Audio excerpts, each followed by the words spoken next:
Hey guys, it's Nero.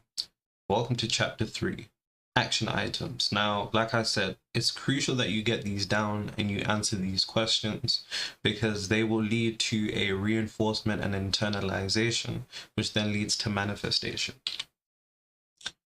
For this, all I want you to do is to self-diagnose yourself across 3 planes. Of course, on a group call, you can feel to ask me this question, or on a one-to-one, you can ask me to do this question with you, but it's important that you diagnose yourself first. So the way that we do that is by 3 simple questions.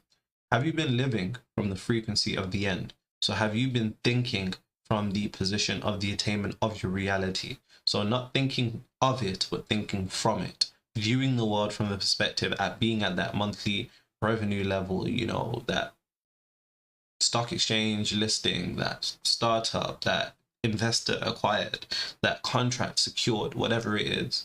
Have you been, up until this moment, right, have you been living from that frequency? And you're gonna have to be honest with yourself, and the answer is maybe not necessarily yes, but remember, the more honest you can be with yourself, the more you'll actually be able to put yourself in a position to actually move to the next level. Have you been connected to a higher source and properly been able to let go? Do you feel like you're doing everything and having to get everything done yourself? Do you have an inability to almost let go? And letting go, it's an interesting experience. It's like a mental paradigm shift, but you feel it. You feel free, like you just had a massage, right? And have you been able to do that? Or have you been thinking, I need to get this done, I need to get this done, I need to hustle, I need to do this? And finally, have you been taking action while in that state of mind now?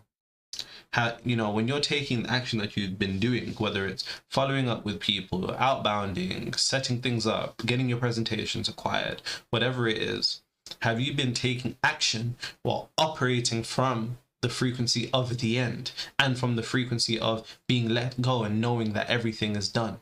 Have you been taking action in that state, or have you been taking action for the sake of, I need to get this done, I need to get this done because I think it's going to get me a particular result and XYZ? So really go into detail about this. It's important that you really go into detail about this. And with that being said, that's all for week 2. I'll see you guys in the next